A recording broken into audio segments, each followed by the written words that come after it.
Go subscribe to Will's Fuckery. Well, everybody, thank you for tuning in to season 2 of The Fuckery.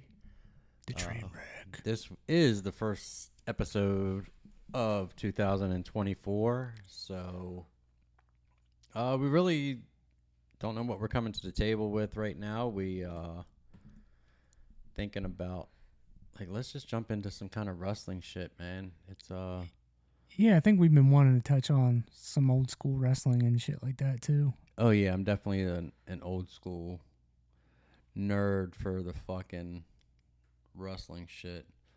I mean, I don't know if you want to talk about like your favorites or what stood out or what kind of matches stood out, or I mean, it is what it is. Start with favorites and then we'll go into matches, I guess. So I guess as a kid, like my favorite probably was Hulk Hogan. I just grew up in that time, but I mean, even as I got older, I guess I spent so much fucking energy on being like a little Hulkamaniac. That Brothers. Even watching shit now, like he really, I mean, they built WWF up around him, right? They took that shit to the next level based on Hulk Hogan. He was the main event. Yeah, but you watch clips, he really wasn't all that great of a fucking wrestler now. No. mean, he really wasn't. Like, if you, like... Ring work wise, he wasn't. No, not at all. But there were so many other better workers than him. But he was the shit. I mean, it was funny because, so growing up, my dad had, like, the black box is what, like, the stolen cable box. So you could watch all the pay-per-views and shit. So, like, I remember... And I liked the Ultimate Warrior a lot. Don't get me wrong, but on one of the WrestleManias, Ultimate Warrior beat Hulk Hogan for the belt. Yeah, because they were turning him over to be the next new thing. And I fucking cried. I mean, it was like, it was real to me, you know what I mean? But like, my dad got so fucking, like, he lost his shit. Like, okay, so I'm a little fucking nerdy kid that likes Hulk Hogan, but like, you took it to the next level. Like, you're a fucking dick. I mean, it really was. I mean, there's more he was getting to disappointed it with than, you. like, I don't want to get into, but like, yeah, like based on a kid's reaction, who gives a fuck? I mean, I don't know what year that was, but I was fucking young. But yeah, like now, I mean, Ultimate Warrior, he was just a fucking madman. You know what I mean? Like, he was, but if you look at like workers in the ring, he wasn't a worker either. Nah, he sucked. And but people talk he about looked him all the time as yeah, phenomenal and stuff. Unprofessional right. fucking dick. Like, I mean, yeah.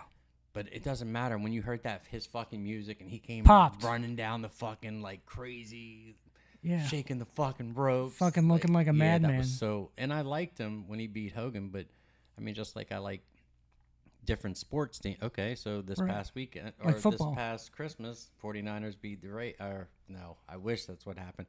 The Ravens killed the 49ers. Fuck you. The Ravens killed the 49ers, and like I like the Ravens, but I've been a 49er fan. Like, my favorite players are, like, Joe Montana and Steve Young, two quarterbacks I grew up watching with great. Jerry Rice and, you know, the squad from back in the day. But right. So was I pissed off that 49ers didn't beat them? Yeah. But at the end of the day, it's a normal season game. They still have a chance. Right. You know what I mean? But so, like, it was fine that, well, I guess I say it now because I'm an adult. Barely. But yeah, man, that broke my fucking heart when fucking Hogan lost the belt. So yeah, that stands out to me for sure. But yeah, either of them two like weren't the best wrestlers. And then even growing up, I mean, I'm on some fucking nerdy fucking wrestling, old school like Facebook shit. And I don't really get on Facebook anymore just because I don't. But there's sometimes when you get on like Marketplace to see what the fuck I shouldn't buy. You know, something's on the top. And over the last couple of years, man, that I think it was WrestleMania. Fuck, I should have put the mic over there. But it was Ricky the Dragon Steamboat versus Macho Man. Yeah, Steamboat, both really great workers. Yes. Especially Randy. Like, Randy was always kind of like, I don't know, because he had that personality as big as like Hulk, but he could actually like, he was a fucking worker. Yeah. That guy moved. His fucking mic work was on another level too. Yeah.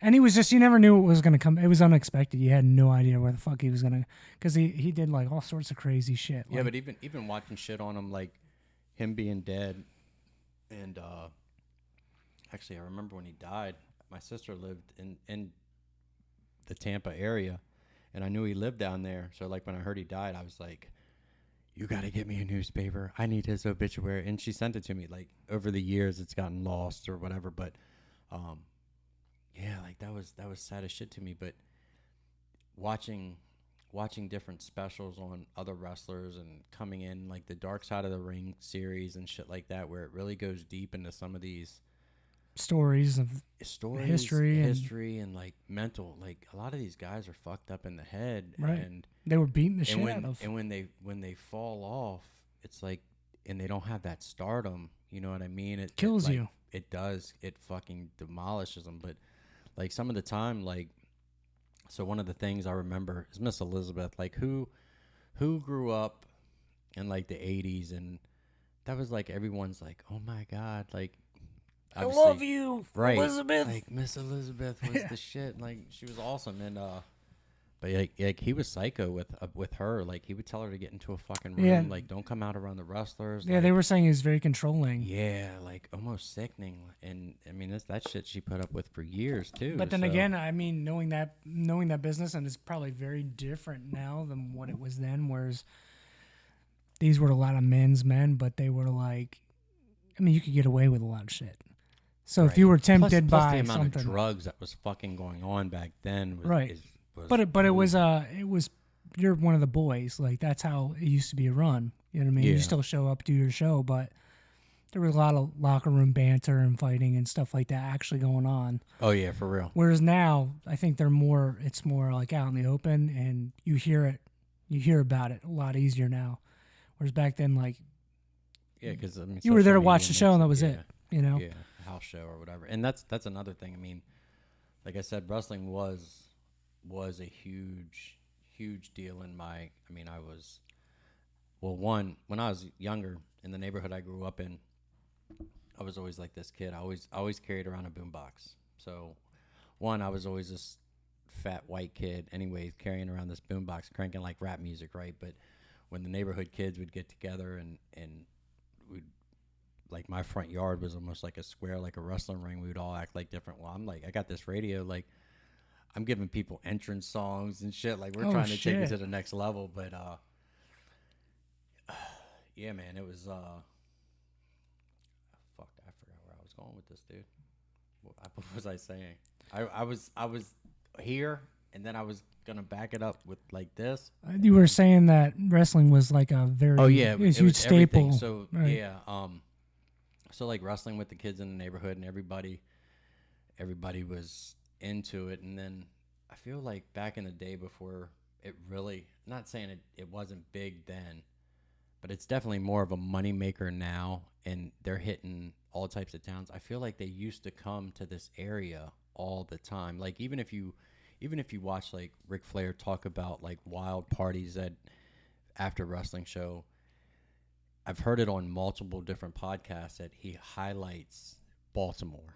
Like is one of the they shut it down, and it was like a fucking party. Like, but so the Capitol Center used to be where the Capitals used to play in PG County before now it's like, I think it's a mall somewhere in PG. It's like a shopping center because now everyone goes to Capital One Arena in DC. But back then, I mean, I feel like we used to go, like, it was like every 2 or 3 months, like WWF would be around. And, And so we would go all the time. And like one thing I remember is, like, you hear stories. I mean, you hear stories more now just because social media is out there, and there's more old school wrestlers like talking about history and telling the stories and all this shit. But I do remember we were leaving Capital One Arena and Capital Center, and the traffic was pretty packed, but I seen this like Cadillac car pulled over to the right. I seen this guy get out, and he didn't have a shirt on. He was fucking, I couldn't make out who it was. He had blonde hair and shit, but I was like, slow down, like, what's going on? Well, it ended up being like Greg the Hammer Valentine. I don't know if you remember him. Yeah, I do. I'm old. And NWA. So he got out and fucking went The to English guy. Went to nah. He's English. I'm No. pretty sure he's English. Greg Valentine's the blonde-haired. Yeah, he was bigger blonde guy. hair, but he wasn't English. But anyways, I don't know. He I'll looks pull up a English to picture. me. He may not be, but But I thought he was English. I know who you're talking about though. He was in the NWA. He didn't. He was in WWF. I know he was in WWF too, but before he got to WWF, he was bigger and back with Ric Flair and whatever. He was a title holder at one time. Not in. He was on a tag team as well. He wasn't a tag team in the WWF with Brutus the Barber Beefcake. Yeah. Which was WWF. Yeah, but before that, he was in the NWA. I'm pretty sure. We gotta have to look this up now. we are, because I don't think so. This dude. Yeah, Greg Valentine. He's done all sorts of podcasts, and he goes to those signings now and stuff. Yeah. Yeah, I know who you're talking about. They said he was good in the ring, but a lot of people say he wasn't as fucking good as what a lot of people put him out to be. No, but I mean, you can look at him now. You can tell he's a fucking drunk. But that's what I was getting to. He got out of his fucking car and grabbed a beer out of the trunk and then got back in. Like he was. I mean, but yeah, but you talk about people like Scott Hall and Kevin Nash and. Yeah, like they were drinkers, man. Yeah, but most of those guys were. Those two, they were bouncers at strip clubs. I mean, that's they were big dudes. I mean, they weren't even built for the wrestling thing. You know what I mean? Right, they're not like wrestling, like the old school wrestling. Yeah, like Dusty Rhodes type shit. Oh, Dusty. You gotta love Dusty Rhodes. Dusty's awesome. Dusty Rhodes, I feel, is a sad story just because he was such a fucking legend over at like NWA days, fighting Ric Flair, always getting busted open. Oh yeah. And then they almost, when he went to WWF, they almost made like a mockery of him. Right. Made him wear like the American black, Dream. Well, even but he was wearing the black with those yellow polka dots. It's almost like they were trying to clown a legend. Which yeah, was but I sad. feel like they did that with Goldust as well, though. Because he wasn't like, I wouldn't call him a legend. He wasn't. Yeah, I mean. But they made a mockery of him too. Yeah, so I don't know if maybe the McMahon family had something with the Rhodes, but even right now, so the Dusty's other son, what is his fucking name? He's been a few. Cody Rhodes. Cody Rhodes. He's a huge name right now in WWF, and like he left and went to. He started up AEW. Yeah. But now he's back, and he's getting some headline matches. He's big, and he's got a hell of a following. But he's a better worker though than instead of like Dusty Rhodes being an American Dream, his is like the American Nightmare, and that's how he comes out, and it's pretty badass. But yeah. But I think he did Stardust or something too there for a while last few years. I don't know. Like I try to, because I've spent so much time over the years with wrestling. Like, so every now and again I'll try to watch it, and it's just I cut in and out to me. I don't know, man. Like the character, and I don't know if it was because I was younger, I was more into it, but like the characters, the smack talking, even the matches, like they're not there. So I feel like it's not as realistic now, though. Like. Even if you go back and look at some of the old wrestling, like you can really see it now for what it is, knowing that, like, those guys are moving around, they're doing real like shit, but like a lot of the fake bumps and stuff like that, like you can tell they're not actually hitting. Yeah, and they're. But I felt like it sold better back then. Like you were like, I don't know. Yeah, but it also could have been us as kids too, though. There's kids now that watch it that love it just like they believe. Yeah, but. I try to watch it, and the characters just aren't there. I feel like some of the ones that are developed usually get crushed, though, because they're not good. See, I feel like we were spoiled, though, because there were a lot of people that were great on the mic, could do promos, could work in the ring, or they had enough combination of some of the aspects that they made where they a lot of them became mid-cards, and developed into like main cards, or they would go back to being jobbers, and eventually they'd be phased out of the company. So let's hit on a couple of those things. So growing up, as far as mic skills or like promos that were cut or whatever, like who stands out to you? So for me, I would have to say, like Jake the Snake was definitely a fucking great mic man, right? Oh hell yeah! And then he started as a referee actually, and then also one of the all-time talking shit people was Hot Rod Roddy Piper. Oh yeah, That dude was fucking he was the awesome, mouth awesome. 7-Eleven dude. That guy could fucking yeah. But like then Even on as the a other wrestler, hand, he was good. But then, oh yeah, I liked Roddy Piper all work. around. But then there were some people who just talk just to talk, and it was fucking annoying. They weren't really saying shit. Like, and I get it, he was a manager, but Jimmy Hart, the mouth of the South, right? Right. And Yeah, but he added a lot to the whatever character he was working. with. right. He brought a lot. I mean, that's why they had managers for certain Right. people. Yeah, I mean, I mean, we could shit. even go that route. Undertaker had Paul Bear for a long time because he didn't talk for a long time, Yeah, but dude could work and he did his dues and look at where he got. yeah. I mean, Paul he's- Bear's dead now. Yeah. And that's another thing. Like, I've tried to, as I've gotten older and gone to these, like, different Comic Cons or whatever the fuck you want to call them, there's also some that, like, have wrestlers. And you never know with a wrestler from then. It seems like their life expectancy or span or however you want to, they die. I mean, young. Yeah. And who was I going to meet that I was like, I'll catch it next time. And then he died. I don't know. It was some wrestler, but so Maryland's got MCW, which is Maryland Championship Wrestling. They're actually got like an arena in Joppa, Maryland, and they get some pretty big names. Like I went and met all the guys from like the original Four Horsemen. I mean, That's cool. Terry Blanchard, Arn Anderson, Ric Flair, like those guys, Barry Windham, and I mean they have. It seems like when they build a card up, they always have like a big names and do like a little meet and greet before. It's just cool how MCW is ran. I've never actually gone to, because it's a hike, but I've never actually gone to just to watch a match. But even like their promo stuff or Facebook shit, they definitely like have their shit in check, for a little thing. And it's funny because being from Maryland and the music scene, Kelly Bell Band. So Kelly Bell's also did his little thing through the wrestling thing, and I think it was through MCW as well. That's awesome.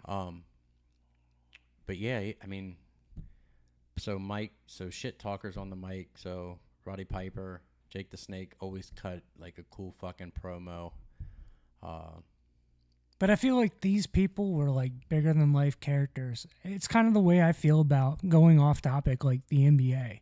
Growing up in the 90s and the late 80s into the 90s, you had people like Michael Jordan.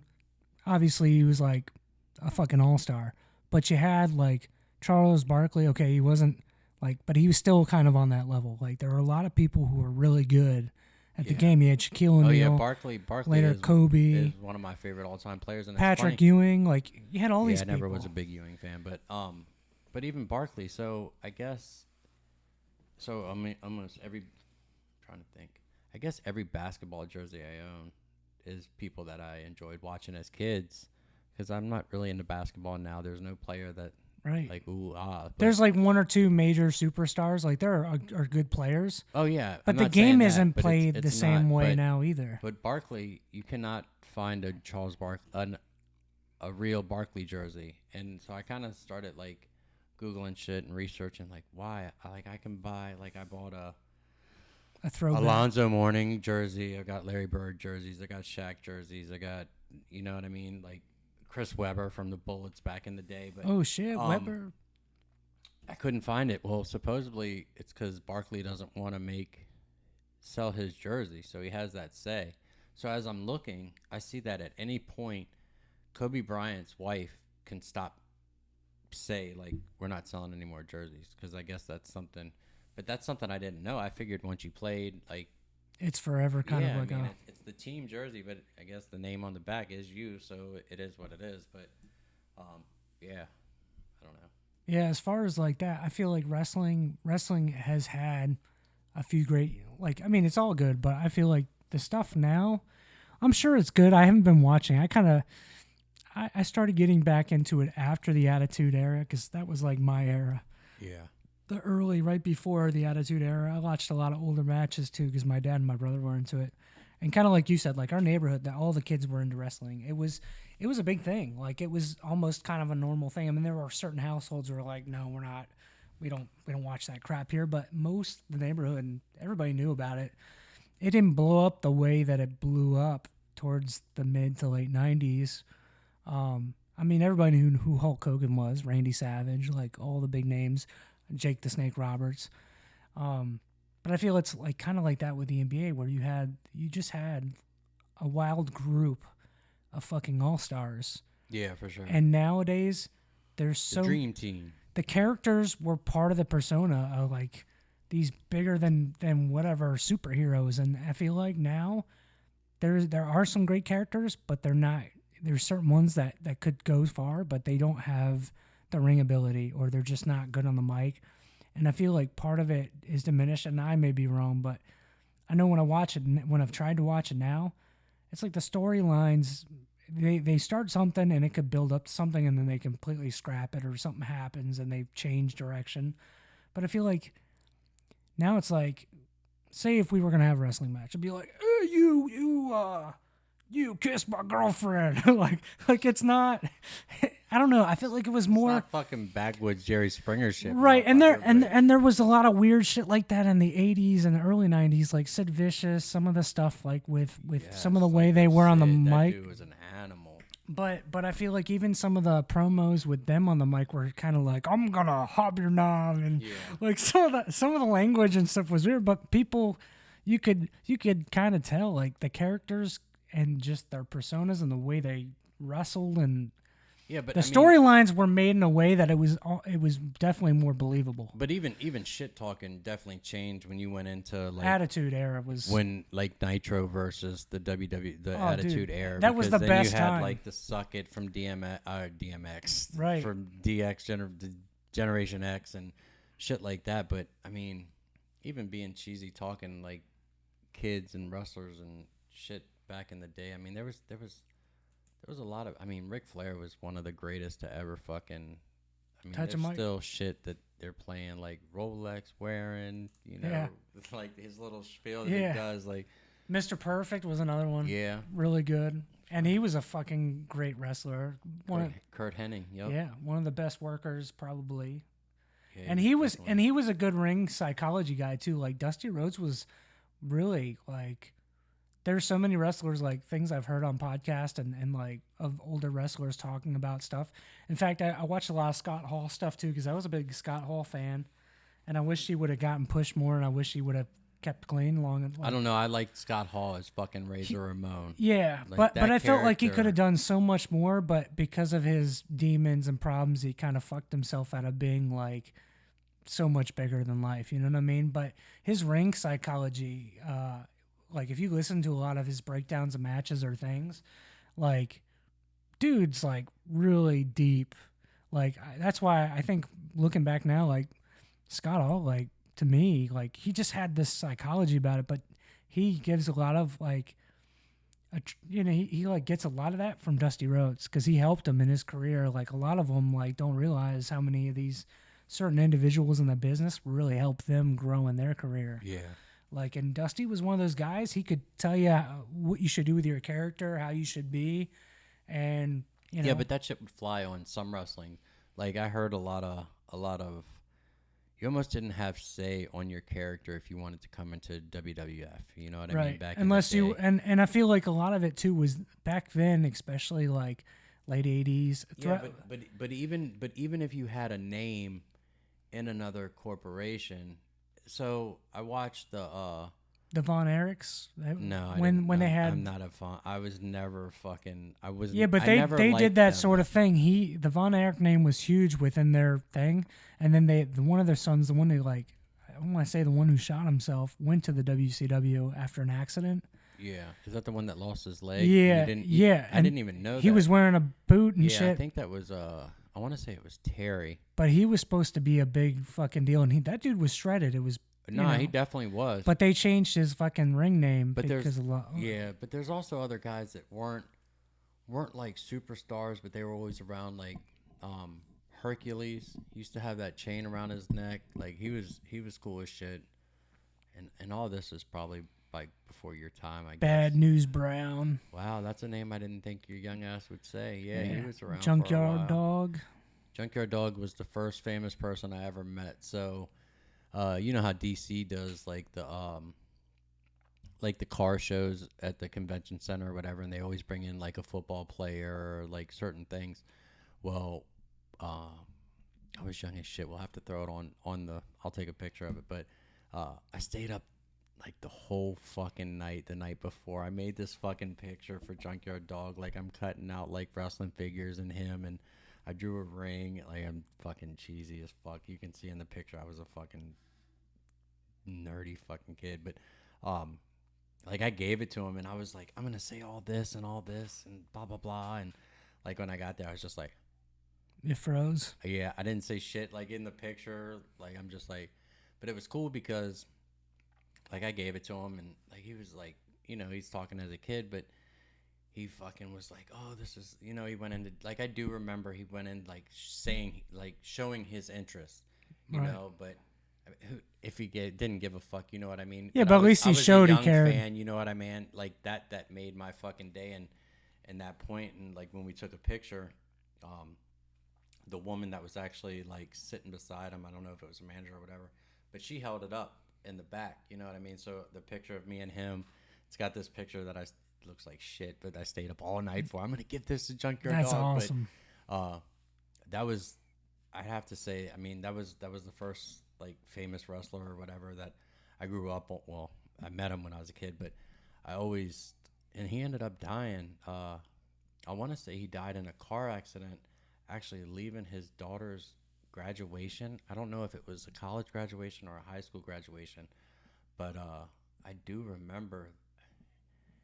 It was, I don't remember what year, but I was almost like it was so upsetting to me, almost like I knew him on a personal level, you know what I mean? Just because I just like it was my first superstar to meet, you know what I mean? And then I always followed him around, and then even on like one of my first albums when I was a kid was like the wrestling album, and Junkyard Dog had a song on there called "Grab Them Cakes," and like I mean I have it on my phone now, like it's on one of my favorite tracks, and like do I ever listen to it? No, but if I'm in the car and I hit shuffle and that shit comes on, like no matter what day, no matter what I'm feeling, like, you know, certain shit just brings a smile to your face, right? Yeah. And that's just one of those, and the song is so lame because it pretty much is the grab them cakes. Cakes. And it's him singing it, so it's not even like a song he came out to. I don't know if he did or not, but yeah, man, Junkyard Dog was the shit. He used to get down on all fours and headbutt you like when you were trying to get up and shit. But yeah, he was definitely one of my favorites. And actually, I found this picture of him not too long ago. I guess I was going down like a wrestling fucking like rabbit hole, but I found this picture. I mean, it looks like an old school. It's a black and white picture, and he's like posted up with his like foot on like this Mercedes. He just looks like a fucking like a G. He looks straight fucking pimp. So I like boom, save an image. Like, what the fuck do I need a picture now of Junkyard Dog looking like a fucking pimp? But like the picture's vicious, and like it certain things, man. Even as a kid, you're going through your shit with whatever or however your parents or whatever, but I always felt like wrestling was there for me. You know what I mean? Yeah. It was because It's like your babysitter because you watched They it had all like a along. Saturday night main event, and then even growing up, Hulk Hogan had that cartoon. You know what I mean? Yeah. Like the, Oh, he's on the cereal boxes and everything. well, man. I mean, even before that, it was fuck, I can't remember the show, but like the characters in the show, like I remember as a kid, that was like my bedroom set. You know what I mean? So I had the comforter and the sheets and the fucking curtain of all like, but it was a cartoon, so it was all the characters that were done cartoon. So it was like Big John Studd, Andre the Giant, Junkyard Wow. Dog, Captain Lou Albano, Iron Sheik, like all the old my school Iron motherfuckers, Sheik. like Jesse. I don't know. You if Jesse the Body, jabroni! but Jesse the Body Ventura was always Oh, a yeah. fucking shit talker. Like it was. Yeah. Well, he always thought he was better than Hulk too. I mean, he was a beast. He looked was a like fucking animal. But then he ended up being like mayor or running for mayor in Minnesota or some yeah, shit. well, like, he later got down into, the he road. dabbled in the movies too because he was what he was, He in was in the Predator, Predator, and yeah. Commando and a few other movies or something. I don't remember. But I don't know. So who else old school before we start going into Well, like, before you go too further, talking about old school, you mentioned Andre the Giant. I actually didn't know this till many years later, but My parents met Andre the Giant on their honeymoon. They took a back then, I don't remember when, but they ended up in Hawaii and they ate at this restaurant and they ended up meeting. My dad was a huge wrestling fan, and they ended up meeting Andre the Giant. They said he was just crushing Awesome. alcohol, sitting there eating like Oh yeah, to hear had all stories of these that had all motherfucker, these how like much he women drinks. and shit around. But they went up. Obviously, Andre was nice enough to say hello and all that stuff. But he was just like the dude was like literally just pounding drinks Yeah, and acted like it didn't even affect the guy they at said all. the amount of alcohol he could Consume. consume was fucking ridiculous. I mean, yeah, I'm sure. I mean, you're that fucking big. Yeah, body mass index and all that shit. Yeah. But and then to have a tolerance anyway if you drink a lot. You know what I mean? Like all the time. But they said he was one clearly that he would fucking hurt you in the ring if he didn't respect you or you didn't show him respect. I remember in the hearing back that about room. Iron Sheik, and he did some shit with a few people. I was trying to think. I don't know if it was Junkyard Dog or Bad News Brown. I think it was Bad News Brown, where he was doing a podcast with somebody, and this I don't know if he's still alive. Maybe it was Junkyard Dog. It's somebody who passed away, but they were talking about The how podcasts weren't out when Junkyard Dog was around. no. So it was some. I think maybe it was Bad News Brown. It was somebody recently who had wrestled him, and he did something like to piss him off, but he ended up throwing him like Andre threw him in the corner as they're doing the match, and Andre said he had to go, like he had to go shit. And he ended up shitting on the dude's chest, like, and the dude had to go throughout the match and look like shit. Fuck that. That's fucked up. But I mean, that was Hulk Hogan's career. He beat Iron Sheik for the belt. I mean, Yeah. but it was funny because I mean, once the internet started getting bigger and Iron Sheik would be on here and he'd talk shit. Like, I mean, he fucking You hated, jabroni! He hated Hogan with a passion. I mean, I don't know. You motherfucker! Yeah, I remember it. He's funny. But he died not too long ago too. Yeah, a lot of them are. I'm surprised a lot of them made it. Honestly, as far as they did with all the steroids. So one of and the all that. saddest things of a wrestler that I met, it killed me. I was a big. So I went through like, I tried to focus on like WCW or NWA and then turn to WCW or WWF. It wasn't such a battle, you know what I mean? They weren't on at the same time, so you could watch both of them before it really came like a big thing. And so Sting was always my favorite, as I talked about him before. That's where I started rocking the flat top. But in his era, I was a huge Lex Luger fan. So that dude... I was never a huge Lex fan. That dude was awesome. I mean, just as his body... was fucking Oh, dude, crazy. he was fucking chiseled out of marble. But then, I mean, he went through as one of the horsemen for a while and shit like that. But so I went to so I don't know if you remember, but Sting was in a Starrcade match where he came out in the red, white, and blue and all that. Well, anyways, I forgot what year, but it was the fight. The match was actually in Baltimore, so it was like a 20th or 25th anniversary. They brought a lot of these guys back for like a mini convention. It was over at Rams Head Live in Baltimore, and I went down there, so I got to meet Sting and who else was there? I think I met Ricky the Dragon Steamboat that night. Like there was a bunch of guys, but I seen the one table said Lex Luger. So and there was nobody at the table and nobody. So I asked the guy like, is he coming? And they're like, yeah, he'll be here soon. So I just stood there because I figured, well, besides your fucking ass, who didn't like Lex Luger? You know what I mean? Yeah. So I stood there. I was the first one in line. He came out. He was in a wheelchair. Oh, he shit. He looked like, he was so fragile looking. It was so sad just to see, because you see these guys, you grow up with these guys, like. Deteriorated, like, after that. And like. I forget what did he have?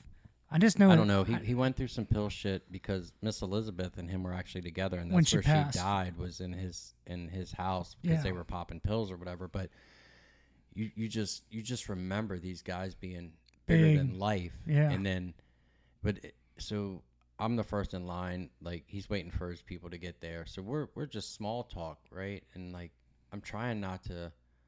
Like I almost wanted to cry looking at this guy. Like it's ridiculous. So then he's like, well, like what do you have? Like just talking. Like before he even brings me up in the line. Like hey, what do you have to sign? And then we're talking about some of his matches and like the history of me growing up with wrestling. And Don't bring up Bruiser Brody. he picks up this Sharpie marker, and he hands it to me and says, "Can you pull the lid off of this?" He didn't have the strength Holy to pull the cap off of a Sharpie.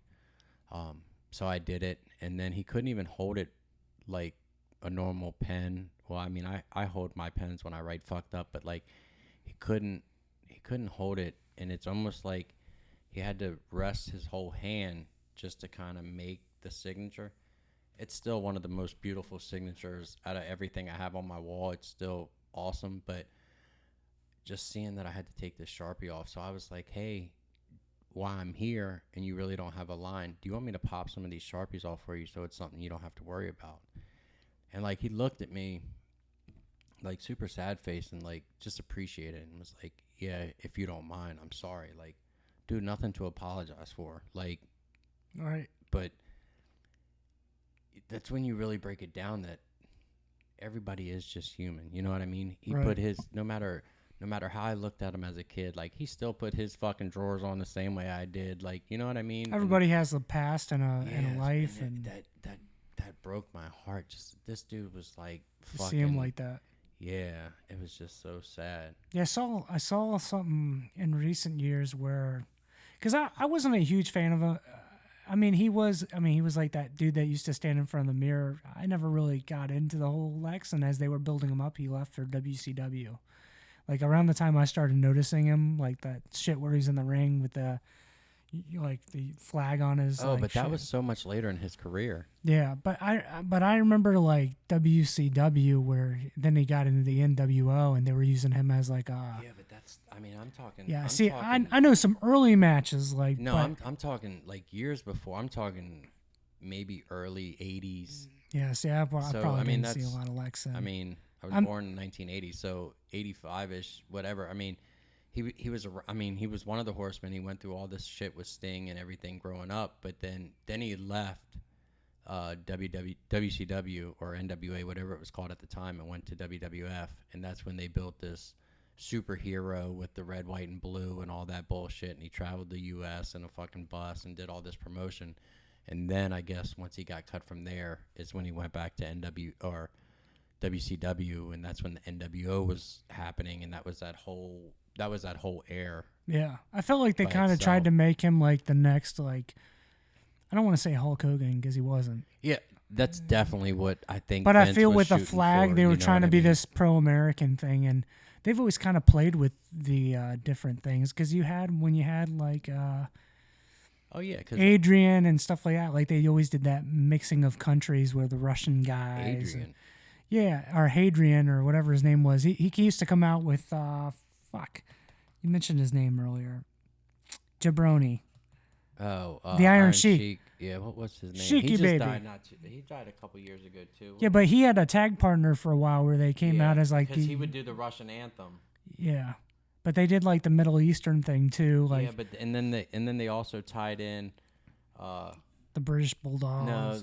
No, not even. That to- was to later, that but- shit, but they tied in Sergeant Slaughter, and then Sergeant Slaughter like turned on the U.S. and then went and did his thing with like, I think it was Iron Sheik and like shit like that, and then that's when like Sergeant Slaughter was facing like Hogan because he's a fucking American hero. You know what I mean? Yeah. I always feel like they always tried to bring a lot of culture into that, which was kind of interesting for the times.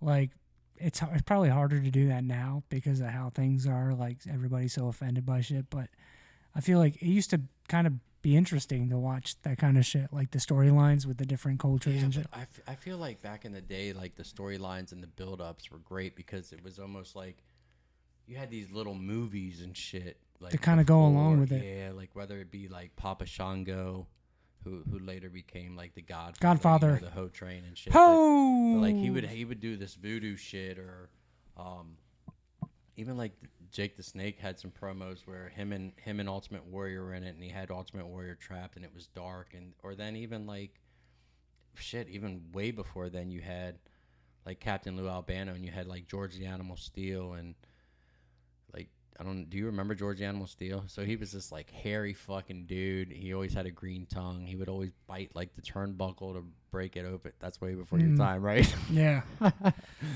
But he would always be like but like I remember him having a crush on like Miss Elizabeth, and he was almost like stalking her and shit. Like that shit would never fly. Like now, I mean, but See, and that's what I liked about the Attitude Era, though, because you had like there was no PG. Like they said what they wanted to say.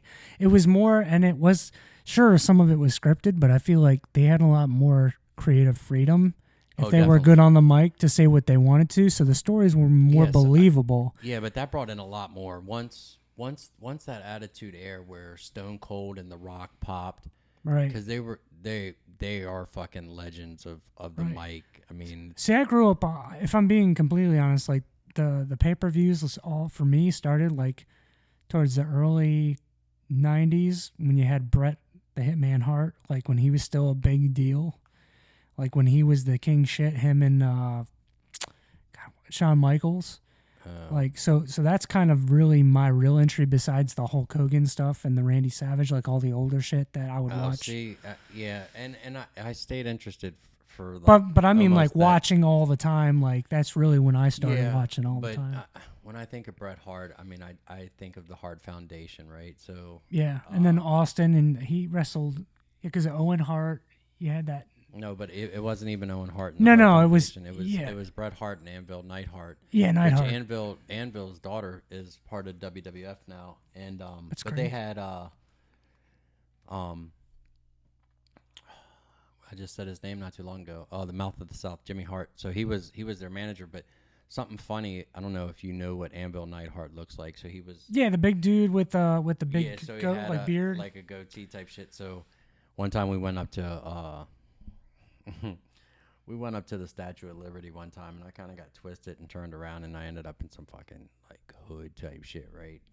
So we're sitting at the light, my window's down, and I guess at the time this was longer, and I was fatter, and this black dude pulls up next to us, and he's got his windows down, and he's on the phone, and he's loud as fuck, right? And he's like, and I won't drop the N-word, so, but he was like, dog, this right beside me, this motherfucker look like Anvil the Neidhart. You should see this nigga, right? So like I hear him, and like I start chuckling, so I gotta look over, I gotta see what this dude looks like. So I look over at him, and I start laughing. Well, Anvil always used to do this, right? So I did it, and he was like, this like this like, dude, this motherfucker, like, but like it was funny, like, oh, what the fuck? Because I'm like shaved head, I got a fucking goatee, just random. But that was like funny as shit. And then I got people like, as I got older, they're like, oh, you look like Bam Bam Bigelow. Like, where do you see that? Like, because I got tattoos. Well, if you know him, it was his head that was tattooed. It wasn't his fucking body. Like I get it, but that's another dude. Like, he was big as fuck. He was doing like fucking somersaults and shit in the fucking ring. Yeah, I feel like they hurt his career a lot though when he went to WCW. Like they could have used him better. No, I feel like they did a good job, like especially the build up with the Goldberg stuff. But I felt like they could have done way more with that. Yeah, see, it's funny. Like when you say shit, I'm like, what the fuck are you talking about? But you're talking like later in life, like. I've already seen him. He's already peaked as this dude. Yeah. But then you're talking about it later, and I'm like, so it's definitely a different. It is. It's different for us because different generations. You could say somebody, and you probably called them at like the end of their career, where like Bret Hart was the fucking. I mean, he was the same dude, but coming in. I mean, I remember. So the Hart Foundation always used to wear pink and shit, right? But I remember him and Anvil. Actually, they were in like a battle royal, and I remember it came down to them two and Andre the Giant. But the one thing that I remember, and I don't know how many times they did it, but they were definitely in like blue tights, not the normal pink ones. But yeah, like, so I'm sure a bunch of these wrestlers that we would talk about, we definitely have a different. Like opinion about. Yeah, I mean, just because the age difference and Yeah. I mean, clearly the fucking years of Yeah. difference between Well, watching it. and you gotta think, and that evolved. Like wrestling really evolved throughout the '80s, like from the '70s to the '80s, like, and then the '80s to '90s, hugely as far as what they put out and the personalities, like the characters were completely like different. Whereas a lot of them were like superhero and kind of like comical in the '80s. Like if you go back now, it's kind of like that's goofy, but it works. I don't know, man. When that It got way more realistic. When that WWE channel came out for a while, a couple years ago, before I guess they sold their soul to Peacock, and now you can watch any pay-per-view that comes on. Shit, I didn't know that. Peacock. Yeah, it's free. But when they dropped it, man, you could go back and watch older matches and any pay-per-view, any WrestleMania, any WCW event, any kind of ECW. Holy shit, dude. I was at work just living off of this shit, and it was so fucking. There was some things I was like, I remember this match, and I'm going into detail, like check this out. But back in the day, man, it was. I mean, even so, like even going from there to another part of wrestling, like tag teams were like a big thing. So you had, of course, and I'm sure like some of these aren't even gonna connect with you, but back when I was a kid, I know it was like. Do you remember the Road Warriors? Yeah, Hulk and Animal. Because they when they were still around when I came up, so I definitely saw them. But you probably remember like the red football pad, fucking yeah. So when I was a kid, I remember them coming out to like, I don't know if it was or if it was like it, because my dad was such into classic rock. I think they came out on one of the pay-per-views on the back of Harleys. They were riding passenger on the back of a Harley, and they were coming out to like Iron Man by Black Sabbath. Holy shit. But then later on, in like when they went to the WWF later on, they started that song because the Hulk, actually both of those guys are dead now. Hulk and Animal are dead, but I remember their theme song started with him being like, what a rush. And then, but like that dude was a fucking partier and a half. They said he was always coked up, and like he would fly off the fucking chain like quick as fuck. Like he was definitely down. And there would be sometimes that these newer tag teams would come up and like try to do something, and they would beat the shit out. Beat the fuck out. I've heard of about them. that. Yeah, like they were fucking. But they were also, I mean, they drew. They were money makers. Oh yeah, but I mean, but then even from them, because they were, I think they were like one of the first tag teams that came in with the makeup and that fucking bully look. Because then even with them being over here, then you had like Demolition come up in WWE, and then you had I would say Thrasher like and Mosh. the Warlord and the Barbarian as the what the fuck was their fucking, you probably don't even remember them. They kind of were set up like the Road Warriors, but the Barbarian I remember was a fucking animal, man. But like yeah, then you had like the Killer Bees back in the day and shit. I know you don't know them, but like, I mean, even the British Bulldog, he was in a tag team. Davey Boy Smith and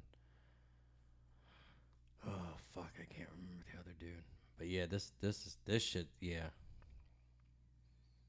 we would definitely. I could talk old school shit, but then I'm sure you would just lose it because I could say names forever that you just probably wouldn't know. But see, I've gone back and I've looked at like certain wrestlers and stuff, because for a while there I'd listen to a lot of like older wrestlers talk about other wrestlers and stuff, and like Jim Cornette, I'll listen to his show quite a bit, and he was an annoying fuck. Yeah, he carried the tennis racket, right? Yeah.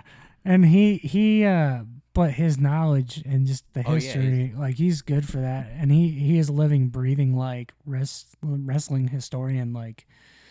But I mean, he's somebody you gotta have an acquired taste to listen to too at sometimes, because of how like kind of a narcissist, like a dick he is. You know what I mean? But at the same time, like I mean, he knows his shit because he's in the business and he lived and breathed. But Bruiser Brody was one I never got to saw, obviously. But would always hear a lot growing up about him. My dad mentioned him a few times over the years, and then I go back and I watch some of the footage of like him swinging around a chain and like actually hitting fucking people and shit with it. That Like, dude was crazy. it was psycho. Like, but to me, he was somebody that interests me. And then I found out like Ric Flair, and then the story of what happened to him when he went down south, and the stuff that was going on behind closed doors, like as he was getting like, I guess, a piece of the puzzle down or a piece of the pie down there, like business wise. Yeah. So there's a lot of like that kind of stuff I've gone back and looked on, but I'm sure there's a lot I don't, know.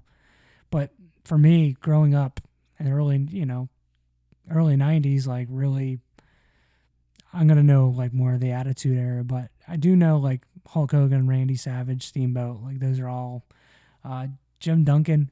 Oh, Jim Duggan. yeah, Duncan. Hacksaw. My bad. Yeah. Hacksaw. I actually met him not a couple years ago too. And he's such a cool dude. Like, He is. I feel like it was sad to see him like later, because when he went to WC, like, I didn't even know he was as big as he was. Like, for a while, he was a main card guy on WWF.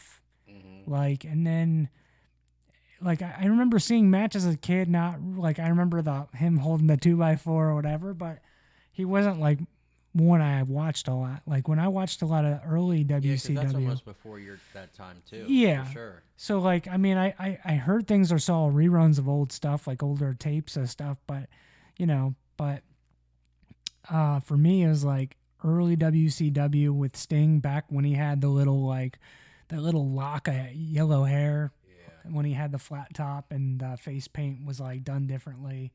Like we used to have the real, like me and my brother both had the wrestling ring, the WWF wrestling ring, but we had little like hard plastic like PVC pipe like figures of WCW characters. Like we had this thing who was like this. Yeah. Like he was in blue pants. Yeah, and the scorpion on the side. Yeah. So we had that, and then we had the Hulk Hogan, like the shittier, with a little button on the back where you could raise their arms and shit. And Jake the Snake had a little arm that you pull all the way back. It had a spring in it. Yeah.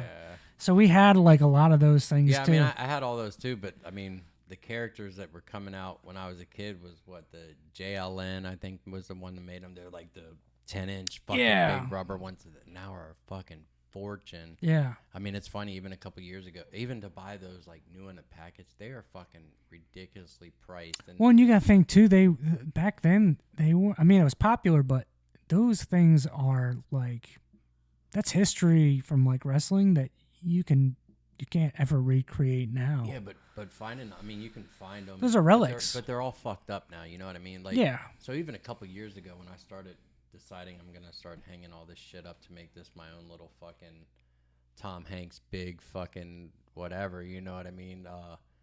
I wanted the Junkyard Dog one. I remembered having the Junkyard Dog one as a kid. So, I mean, I was hunting on eBay. All of them were like the butt cheek was either like the paint was gone, because as you wrestle with them, you're going to body slam and there was them, lead paint back then don't give too. a fuck about that, but I ended up finding a Junkyard Dog that had the chain connected, great quality. I probably paid more than I should have for it, but yeah, but it means something to you too. I don't always make the best decisions on shit I want to buy, but I remember all those fucking. I really wish I still had all my wrestling figure toys, because I'd probably be sitting on a small fortune. I mean, that's one thing, because they weren't that expensive as toys, you know what I mean? So going into the store, and well, back then we had Toys R Us, so they had a whole aisle of wrestling characters, and like it was the boys section, you know what I mean? Like, so you got He-Man, G.I. Joe, wrestling. Like now you got to go to a fucking Walmart and or it's eBay, not the same, man. You got to really but now there's so many secondhand toy stores that pop up now, and like they're amazing.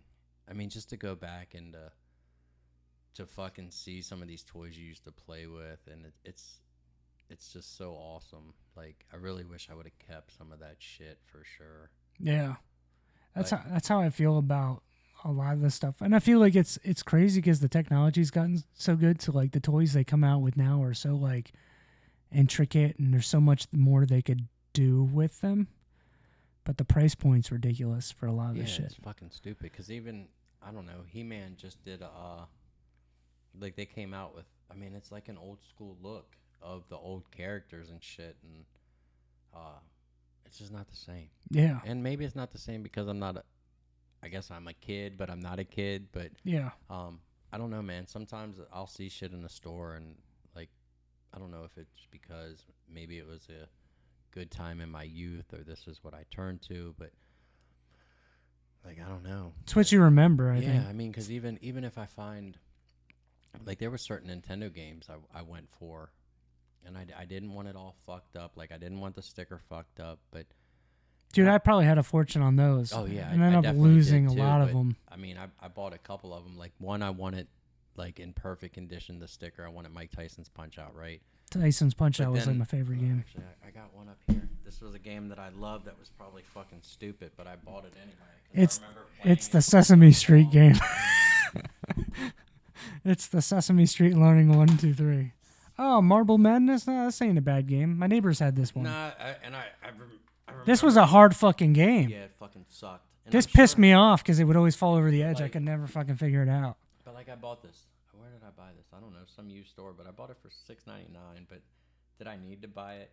No. But It's part of your Right. your history. so like fuck it. That's just sitting up there collecting. Yeah, Mike Tyson's Punch Out. We used to play the shit out of that game, and I remember the first time my brother got, like, they always struggled at fucking Macho Man when he would do the tornado punch shit, and I remember he finally got to Mike without cheats, but then he got obliterated the second because the first round all he did was throw power punches. Yeah, but you know what also is funny is like people do these like video game lives on TikTok and shit, and they're playing like Call of Duty or Fortnite or all this shit. No, it took skills to play those games back then. No, but so some of the ones I come through, like and I don't follow but who knows, because I guess my phone is going to decide what you're going to look at. No matter what you're interested in or whatever, I feel like if you go, so obviously these video game players are popping up, but like I've hit ones that is actually playing Mike Tyson Punch Out, going through the whole thing,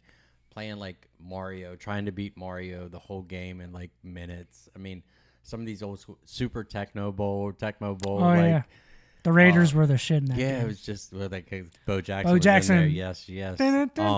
Bo Jackson. But like just seeing some of that shit, and that's a whole nother thing. Like I don't know what the phone grabs, but I mean, so a lot of times it's either music or like stand-up comedy, but like then it went through some video games or like a lot of different podcasting, which I understand that because I'm tagging shit and whatever. But then I get like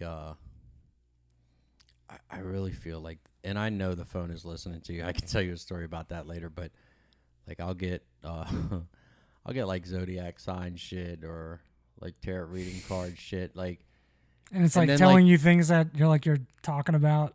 Yeah, throughout but then the day. sometimes I'm like, I don't want this shit, and then like I find myself like, oh, what's this bitch saying? Oh shit, tomorrow's gonna be a good day, like type shit. But then like the next day it would be like these hoes fucking like dancing, like, okay, so what happened between now? That got to this. What to about this. my zodiac sign From to 2 days ago? this one? Like, what the fuck? But that's a whole nother story because I don't care what the fuck they say. Like, shit's listening to us. Oh yeah, dude, it's all a marketing thing. I mean, because some of the shit that comes out of my mouth, it was funny. Me and my buddy were in the garage, and I don't know. I mean, you know how I talk. I'm sure these people or whoever's watching knows me, but some of the shit that comes out of my mouth. So I was like talking to my buddy, and I'm just trying to say like the nastiest fucking shit, right? I mean, it's fucking dirty, and I don't give a fuck. Well, Tracy wasn't in the garage with us, but she left her phone, right? So the next day, like, she's like, what in the fuck? She's going through her phone, and it's like fucking, it's like ball gags and fucking, like, just the nastiest shit. I mean, and she's like, what the fuck? Like, what were y'all talking about? And I was like, That's awesome. you don't want to know. She's like, obviously, I know something. Like, what the fuck? Trying to like it's sending I you was stuff like, to buy "Good shit. listening." Right. So now she's getting all these like ball gags and fucking big fucking Advertisements. arm dildos and like, I'm sorry. That's fucking hilarious. Yeah, so, All of a sudden, she's getting all these ads. She's like, "What the fuck is this about?" nah, don't blame me, bitch. What the fuck is you really into? Nah. But That's yeah, I wild. mean, and it was like the next morning. So I was just like, and I'm thinking like, oh shit, like what did I say? And so now, and then like everyone talks about like don't say certain shit when you're on the phone because they're listening. Well, don't tell me what not to say. So then like I'm talking to random people and I'm just like, yeah, Bin Laden. Yeah. Like got blow every up 3 shit. words. Like I'm just like, fuck it. If they want to listen, like, come on into the conversation. they're like, not gonna- Let's talk dumb shit. They might fucking laugh about it. Yeah, then they'll be like, this motherfucker's got a screw loose. Like, let's highlight his name. We're gonna have to keep an eye on this And guy. then maybe my name is highlighted, and that's when I get on the fucking airport. TSA wants to fucking Oh shit! cavity search me every Oh. fucking time. I don't know, man. It happens so many times you start to like it. But yeah, 3 fingers. no, fuck you. I'm not. You're not even getting one knuckle in, son. Fuck you. Don't. But that's another story we can definitely go down. I got a story for that. So I definitely don't want to go down it now, but I can kind of give you the basis. I definitely stopped a whole doctor's office one time. I shouldn't even get into it right now because it's one, it's part of something that I wrote for stand up because it's foul, but it's funny at the same time. But yeah, there's certain things you don't want to say when you come out of the doctor's office into the waiting room with a whole bunch of people. And yeah, we'll have to get in that in 2024 at some point. But it's a good story. I think you'll get a little laugh out of it. But back to wrestling, yeah. But so the Attitude Era, who was your favorite? Oh, obviously Austin. Yeah, It was a tie between Austin and then WCW Goldberg. But he wasn't even like a wrestler. It was that whole bigger than life thing. Like yeah, they he just built came him in- up. Yeah, because he had And he like tore 100 through and some everybody. before he Streak. took a loss, right? Yeah. So like they built him up, but as a kid, not like. But I heard knowing. he wasn't like. I mean, a hell of a nice guy, but whatever. But Bret Hart says he was so unprofessional. Like he would almost hurt everybody he fought and like all that shit. Yeah. So his ring talent must. Well, not I have think been. he ended Brett's career, didn't he? Yeah. He kicked him in the head or something and fucked him up. But yeah, that was such a great time to like be in wrestling because of the Nitro and then you had Attitude like the Yeah, it was Raw and everything. But you know, it was funny. So I remember when it happened. So it was. I'm trying to remember what wrestling it was on. So I guess. Or what character he was playing at the time. So it was Mick Foley. So he was either playing Mankind, Dude Love, or Cactus Jack. Cactus Jack. Did he ever wrestle just as Mick Foley? I think he did. He did right? for a Yeah. while. Yeah, he did. So I don't know who he was fighting or whatever. But at the time, like you would pick whatever matches were coming up, and you would stick to that channel and hit your little go back to the other channel. Well, I was watching WCW, and I guess at the time that was a live broadcast. Even though they say they're all live, they're not all live. But I remember whoever the announcer was for WCW at the time, he made the comment that was like, why would you change the channel to see whoever win a belt that's whatever? And I knew on WWF that Mick Foley was fighting for the belt, so they pretty much, I don't know how many views they would have lost, but I know they lost me that night because like I liked Mick Foley. He's a stand-up dude anyway, but he's a great. Yeah, like, he's an awesome. he was always dude, trying man. to push the boundaries, Oh yeah, the stunts shit and shit. Oh fuck. I mean, by mean, far one of my favorite matches Hell of in all a Cell. time. Yeah, Yeah, Undertaker and Mankind. If you liked wrestling at that time, that has to be one of your favorite Yeah, matches, just by far. because they left it all on the fucking mat. I Right. mean, the amount of thumbtacks that went in that man's body and off There was nothing more real than No. that shit. And the funny thing is, going his back tooth was and in his fucking nose, Right. like coming out of his nostril. Like that dude's a fucking G. yeah, But later in life, he started hitting these like he started like going around and telling like wrestling stories. So I went down to DC Improv. He was there, that's awesome. and it was fucking entertaining. And one, it had me because he was an old school wrestler coming up like before your time. So like hearing about all these guys and him. Well, and he used to do Terry Funk him and matches, Terry yeah, Funk, the hardcore all matches. the time. But I mean, that was when they were like nobodies too. But and just some of the shit he'd been through and just the stories he was telling was crazy. But it was cool because he after he did his little show, he came out, and if you wanted to talk to him, you could. So it was cool. I got to talk to him and get a picture with him and shit like that. But yeah, just a hell of a nice guy, man. Appreciated anyone that fucking stopped. Appreciated anyone that paid the money to see the show. Like, you know what I mean? Like, it's little things like that where you can tell people's reaction. Like, they're still, no matter where they're at in their career, they're still thankful. They're still humble for and their beginnings. That's awesome because, I mean, a lot of people that I've met over the years Aren't there's a lot like of them that. that aren't like that, and sometimes it's almost a bad thing to try to meet like your hero because you're expecting, and not even a hero, but you know what I mean. A bigger Sometimes you than life realize person. they're not the They're person not- you think Yeah, they are. and then that's a fucking disappointment. Definitely It's huge if to they've let down. been that person in your mind since you were a fucking kid, Yeah, and now you're like you're a fucking dick. man, I can't believe I like this guy. But I mean, back to wrestling. Like my sister still lives like right out. I don't know. I guess it's right Tampa's outside of huge Tampa. 'cause you had same Hogan well, a and bunch the of those Giant. dudes live down there. I mean, Or- anyway, like when I was in the airport, Tatanka, I think was his name. Was Yeah, that before your the time, or Indian your- guy. Yeah, I remember okay. early '90s. So I ran into him at an airport. Like I knew who he was, but I wasn't gonna stop him. I wasn't gonna be like this fanboy. It was like he knew I knew who he was. Like I gave him a wave, and he kind of like did that, and we went on. But I didn't, you know what I mean. But every time I go to fucking Tampa, I want to meet Hulk Hogan. Like I've been, no matter what kind of person he is or who hates him for some of the shit out of his mouth or whatever his life he lived. He's like- saved now, though. You'd have to break his balls about religion.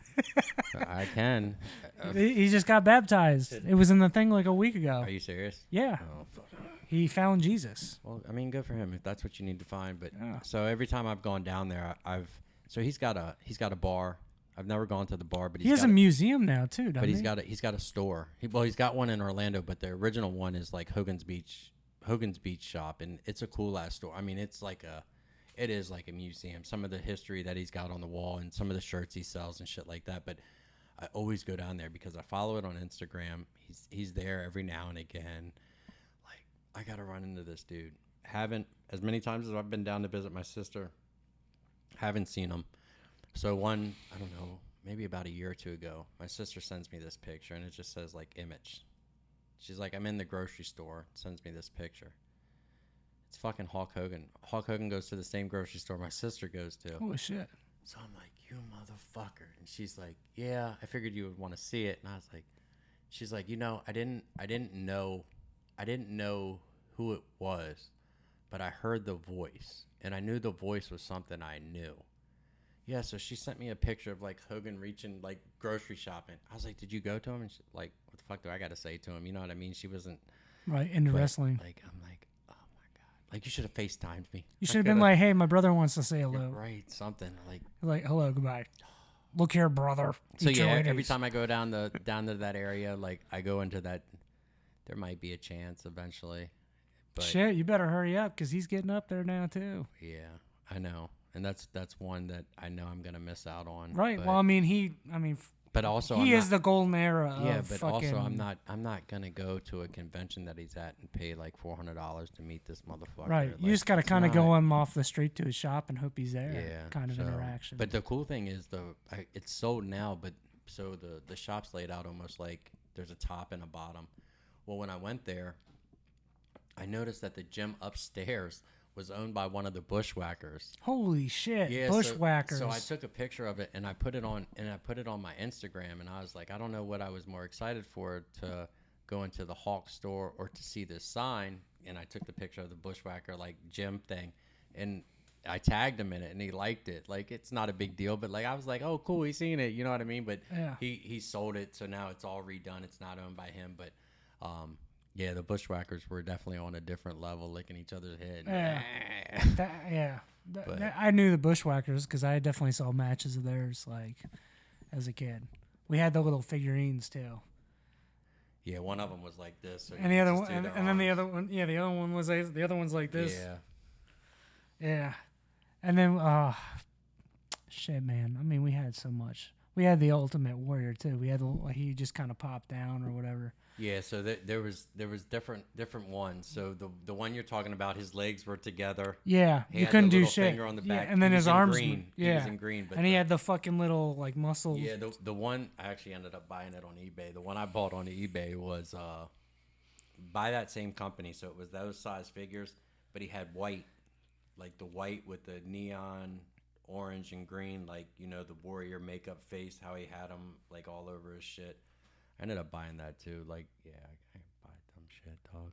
See, and I think colors too. I think of like those bright neon like colors. I think of Randy Savage too because he had all that fucking dude color.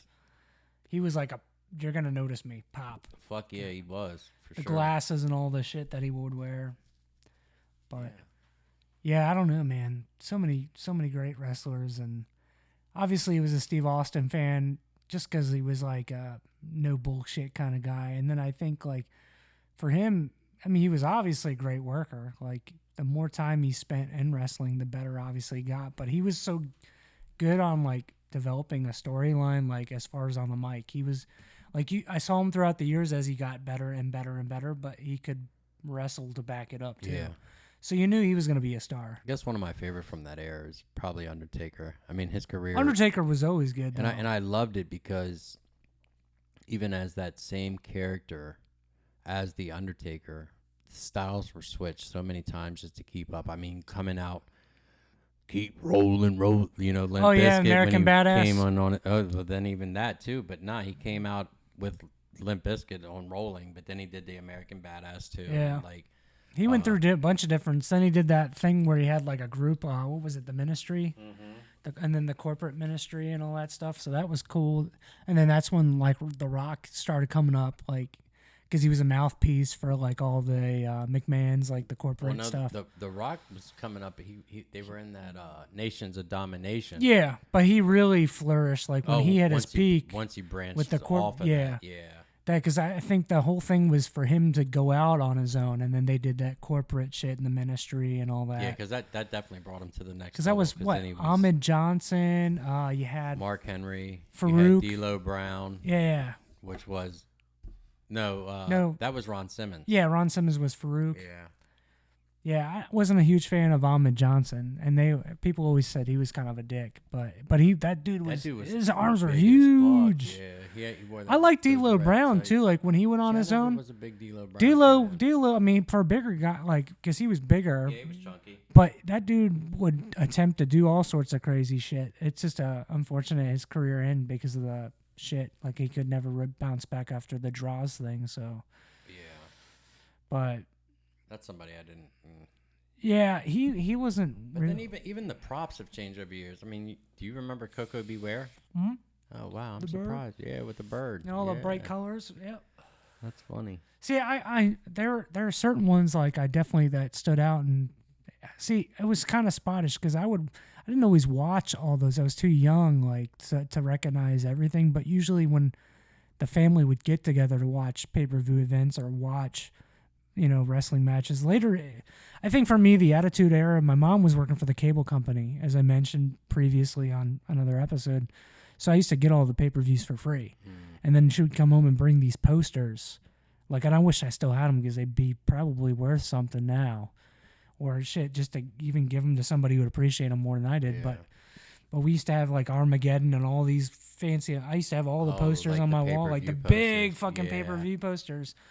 And it was at the hype of the Attitude Era with Kane and Undertaker. I remember just going to the matches as a kid. Like I used to get a shirt and then posters. So even as a kid in our basement, I remember having this 7 foot tall Hulk Hogan poster, cutouts and shit like that.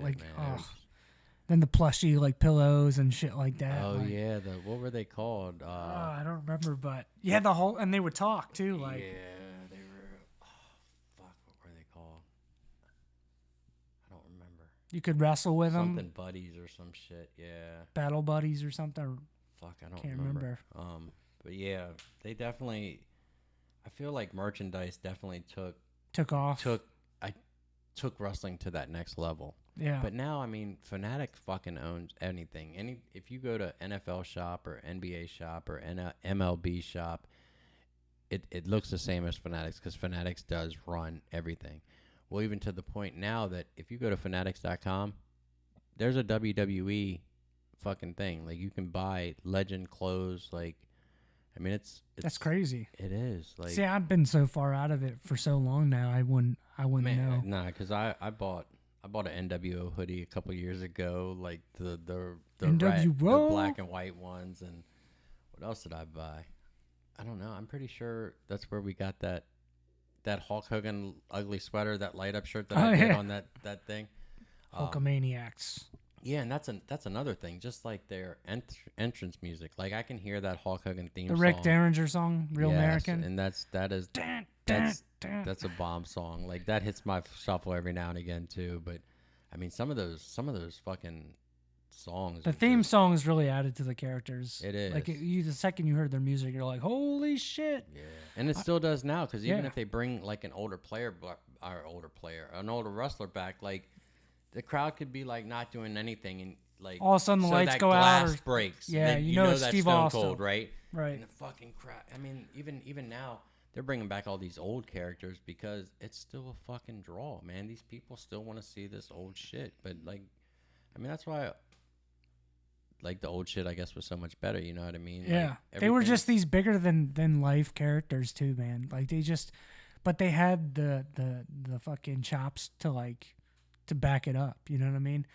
And I'm sure, like, I don't watch it like religiously now. Like I've seen a few things. Like there's a few wrestlers I've looked into, but like as far as like now, it just to me it's hit or miss. Like I don't. Yeah, I'll watch it some from time to time, but usually it's like the older people, like even Triple H, he's not like wrestling anymore, but Yeah. you see him on the program like, oh man, I miss those days. Yeah. DX, and then even when he went off on his own, like, you know, when DX kind of like, it was just mainly Road Dogg and fucking Mr. Ass, Yeah.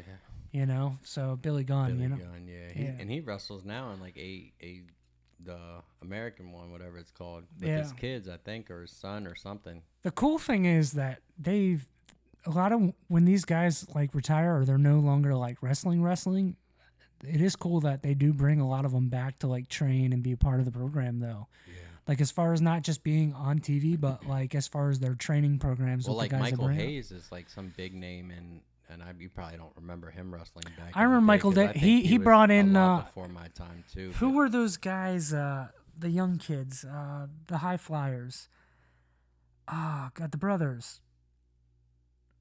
They were big in the late Matt 90s. Hardy and Jeff Yeah, Hardy? yeah. He was their manager for a while. Yeah. Michael But Hayes. yeah, I mean, he had, I can't remember what his group was called, but it was Was it three the of Rock them. and Roll or no? No, he wasn't part of the Rock and Roll Express. No. But they came out to like Southern Rock type shit. Like Southern Freebirds type shit. Yeah. I don't remember the fucking name of them. It was. I thought there was more than one Express. It wasn't the Rock and Roll Express, but there was another one like that. The night or something. I can't remember.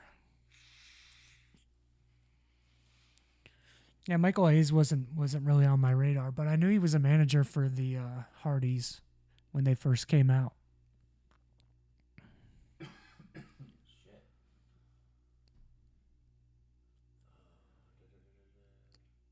Michael P.S. Purely Sexy Hayes. That's what he came out to. Oh, the Fabulous Freebirds. Oh, the Fabulous. Okay, yeah. Yeah, I wouldn't know that. Nah, because that That was before me. obviously.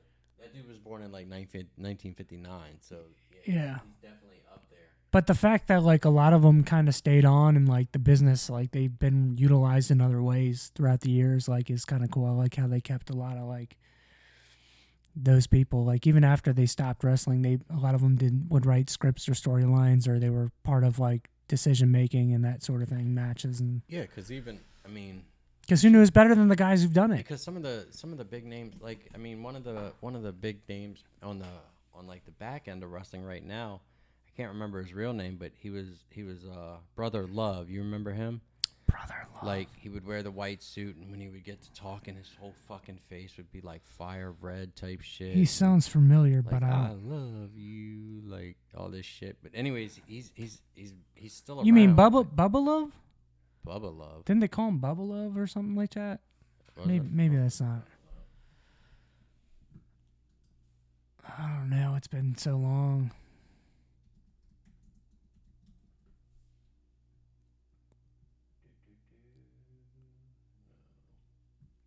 I thought they called him Bubba Love. I don't remember.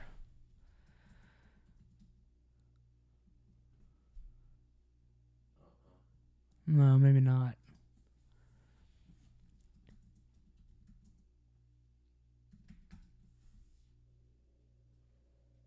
Okay, yeah, I know that. Okay.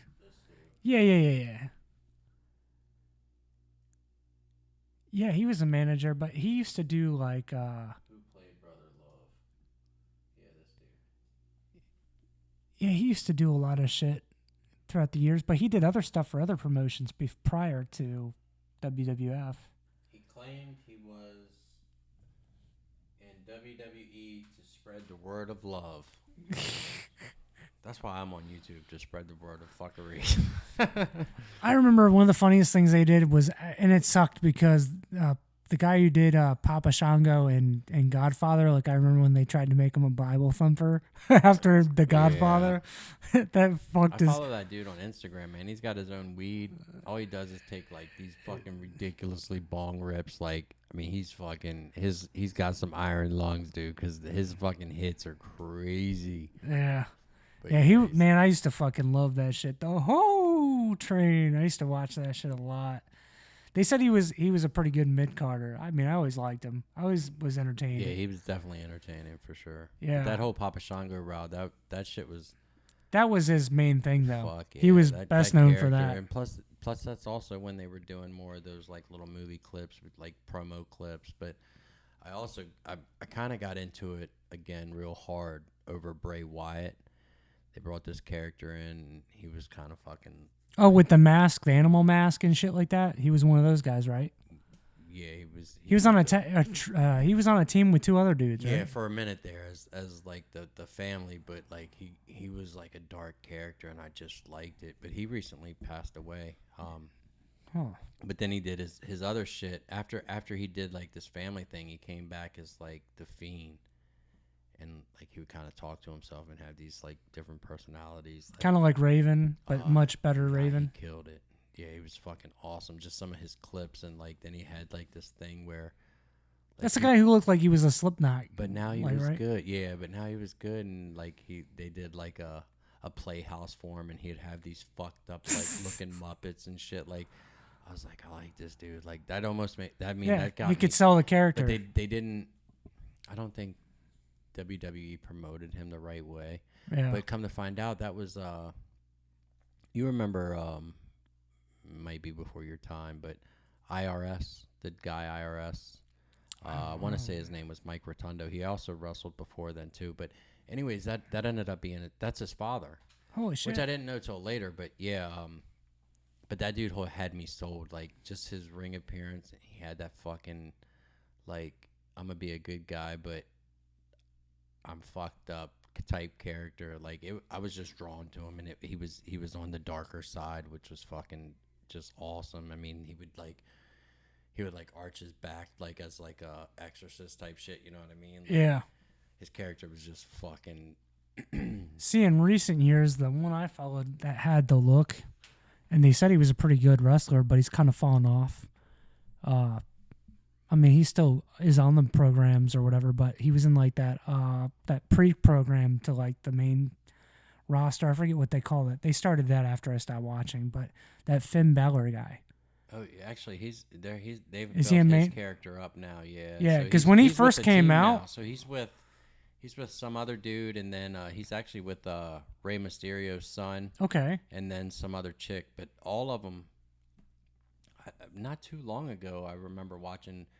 They all had belts, but I remember when he first came out, he had that like Venom that look. black, Yeah, that was cool as shit, and they had like a lot of high hopes for that guy. Yeah, And it seemed, I don't know if he got injured or something I think happened, that's what happened. but then they like kind of squashed his character there for a yeah, while. I think he got injured because he definitely came back, but yeah, I wasn't big into him. I guess if I could say He had the look though, man. Like he had that almost that Yeah, but scary he didn't- Undertaker he kind of doesn't like have no that- talking.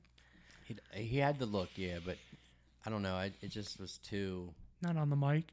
I don't know because I that, never or, watched or them. just I don't know. There was something about that character, but so recently, I guess within the last year or two, every time checking it out, I've kind of followed like the Usos. And that's like the Samoan dudes, It right? is, and it's actually you Rock. remember. You He's remember, related to the Rock, right? Yeah, somehow I guess they are, but you remember Rikishi? Too cool. Yeah. Yeah. So Rikishi is the Usos' father. Really? No Yeah, shit. and but recently, so the bloodline was like them two and Roman Reigns. I guess Roman Reigns is their cousin. He's like their main. No, but one, it's one of the main it's cards. but he's their cousin. I mean, Well, it's in their blood. but no, that is. Yeah, I wouldn't. That wouldn't surprise me though. That whole family is like wrestling. They kind of broke them up, so now the Usos aren't together. But I like them two together. I mean, they always came out like I mean, they look slick as shit. I mean, they're all tattooed up, but they always had like these red fucking shoes on. Like they didn't come to the ring looking like a fucking Bama, you know what I mean? But yeah, and they're not really like great talkers. I think that some of the shit they say is pretty lame, but as far as like wrestling and skills and just the appearance, yeah, they definitely. So to see them break up that shit, which is fine because I'm not a big Roman Reigns fan. If I watch it, like I'm not sold on that character. I feel like over time though too. A lot of the times when WCW is trying to develop somebody, they usually put them in a group for a while because they don't know what to do or they want them to obtain certain skills. And then as they hit like as certain ones hit like where they know they're going somewhere big, they'll pull them apart sometimes, like and have them go on their own and shit. So I don't know. Yeah, but I don't know, man. Even their shirts were cool as shit. Like merchandising and shit like that. But that's part of the game though too. Like it's not just the being charismatic and like being a good wrestler now. It's marketing. Oh, for sure. Because with for Austin, anything, Austin like he had the 316 shirts and all those fucking. I remember having like a shirt with him where he's got his arms up and they're like snakes. fucking pythons and shit.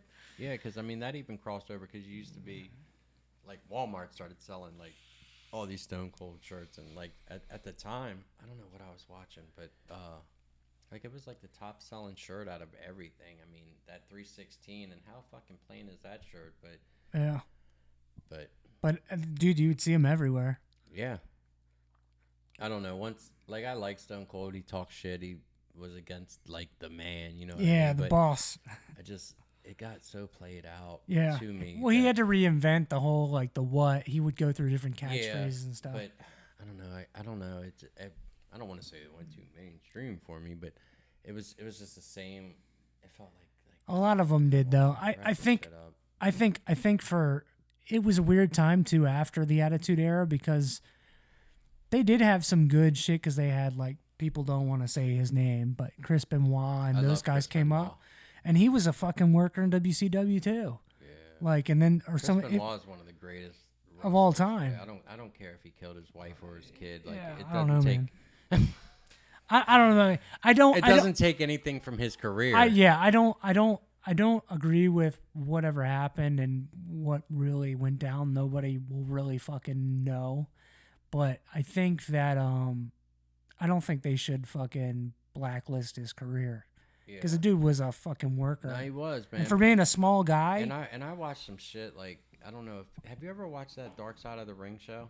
I have. I like that fucking show. It's a good show. I watched the one on him. Was it that? I'm pretty sure that was an episode where it talked about he just couldn't take the fucking Eddie Guerrero shit because Eddie Guerrero died, and then and they were like best friends and shit like that. They say best friends, man, but some of that fucking documentary, I wonder if they was taking dick from each other. Like, I mean, I guess you'll never know, but like, I almost felt like it was like a love affair type shit. How he got.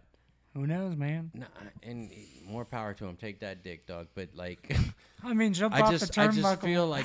I feel like there was something strong. There was something there that maybe it was just a strong friendship, but like even the way it's almost like they were kind of like hinting to it, but not hinting to it. The funny thing is, early in their career, they did a lot of matches together, and they were some fucking because they're both really great. They were great matches. They would jump off the ropes and shit. I never was a fucking Eddie Guerrero fan.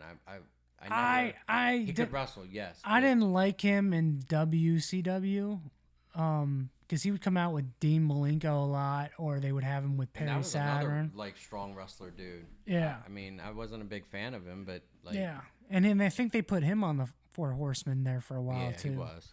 With Arn Anderson and stuff, because obviously Ric Flair was one of the big ones on that program at the time, but Fuck, man. Like, who else?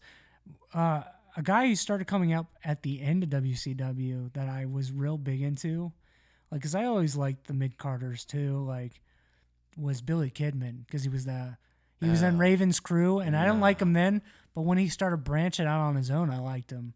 Because he would do a lot of the Rey Mysterio kind of shit I never liked him. I liked him towards the He end. just looked like a fucking dirtball. Yeah. I mean, he would But I scratch li- his but- fucking head, but like, yeah. man, head and shoulders, that shit. Like, don't. I get it, it's a character, but like, you're coming looking like a fucking. But it was like Drug it was a rat. representation I of the just- grunge era, you know what I mean? Yeah, So I for me, it guess. was like I liked I that. couldn't get into it. I liked Raven, but I hated him too. He talked too much. Yeah, Like- I wasn't a big fan of Raven, but I did like his like, what about me? What about Raven? Some of the shit he did say was pretty cool, but then he would always try to go to that next. Yeah. So, But he's but another even guy. even who back likes the with that college. group, like I remember Perry Saturn being part of that group, and that dude was I like that dude. He was jacked.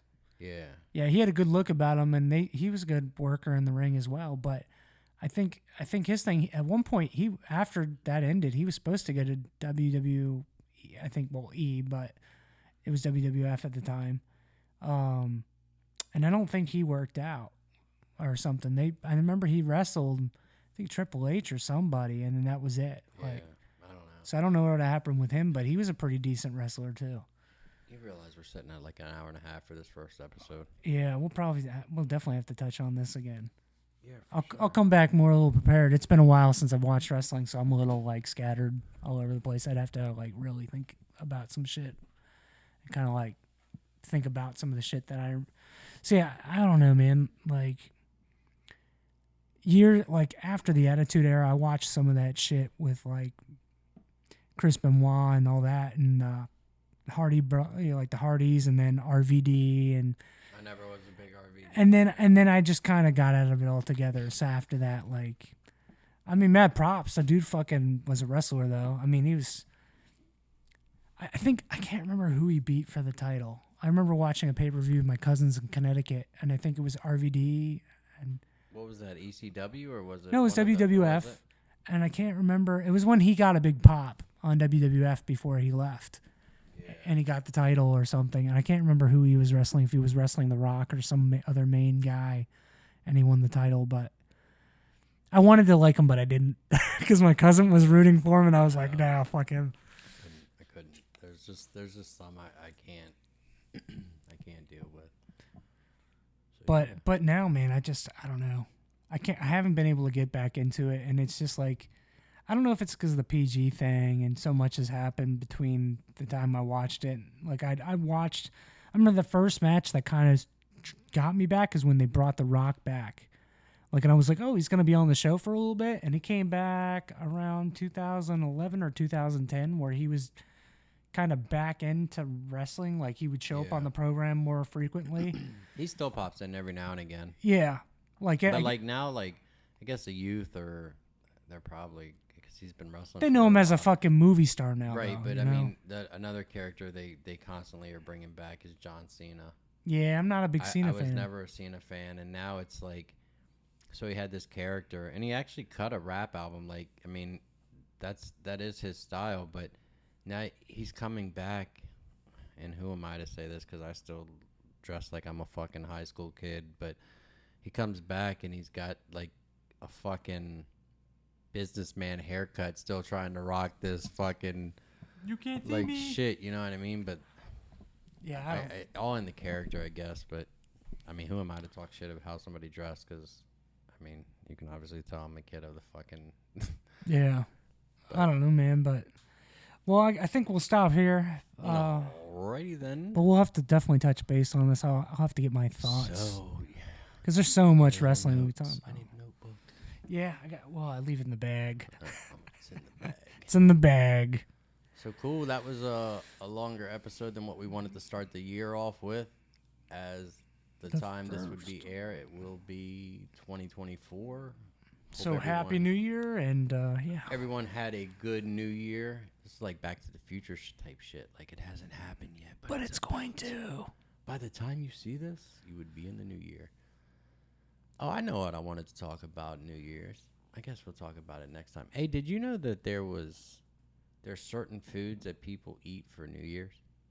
Have you ever heard that? We'll have to hit on that, dude. I found that out, and like I don't know, being as old as I am, it was the first time I heard it. I thought it was pretty cool, but No, I've never heard that. yeah, we'll have to venture down that road. We can definitely talk about food. I'm a foodie. I'm a fat boy. I like food. So I like food. I used to love food. And like the traditional culture, like nostalgia stuff, like I don't know what you would like. People don't get together like they used to get together. Like your families used to have parties. Like at least my family always did. We had like these get-togethers with neighbors and like friends of my parents and stuff. Yeah, I like get-togethers. Oh shit, that's another thing we didn't talk about. We didn't talk about Christmas dinner and shit. Y'all came over with your family. I guess we'll save that for. Yeah, another we'll save that episode. for the after New Year's into the next year. Yeah, that works. So I guess I hope you had a good New Year's. I hope your year is starting how you want it to. And if not, fix that shit. Yeah, if not, Start now. you got plenty of time to see how shit unfolds. But yeah, so I guess that's a wrap for the. If you made it this far, thank you, and like and subscribe and pass on the information, please. And it's not even like the person is gonna be known, because YouTube is not like any other social media. So like out of all the followers we have, I've only gotten like not even half of the people who subscribed. You know what I mean? So it's, if you're worried about who's seeing and who is, we can't see shit, I guess, unless you would comment on something, right? Yeah, because I haven't gotten any. Well, if a lot of people have their stuff set to private in their settings, so I can't wouldn't really see it anyway, right? Yeah. So just subscribe. Like, god damn it. Yeah, we're not gonna harass you anyway. Yeah. Well, maybe we'll. I will. Go ahead and drop your email and your address and your street team. We need your address, your your phone baby number. mama name, and nah. I need the last for your social and Nah, I don't need all that shit. I'm not trying to rob a motherfucker. I just want you to subscribe to shit. So yeah, that's a wrap for this episode. Sorry if it went a little long. We are gonna try to make these a little bit shorter and maybe put out a couple clips and whatnot too. Some clips or some shorts to try to grab some other shit. But yeah, I mean, I guess we can end it here. You got anything else? No? Nah, man. Just welcome to the new year, motherfuckers. Wow, look at you getting all fucking gangster. Well, fucking then, motherfucker. We out. Peace. Peace.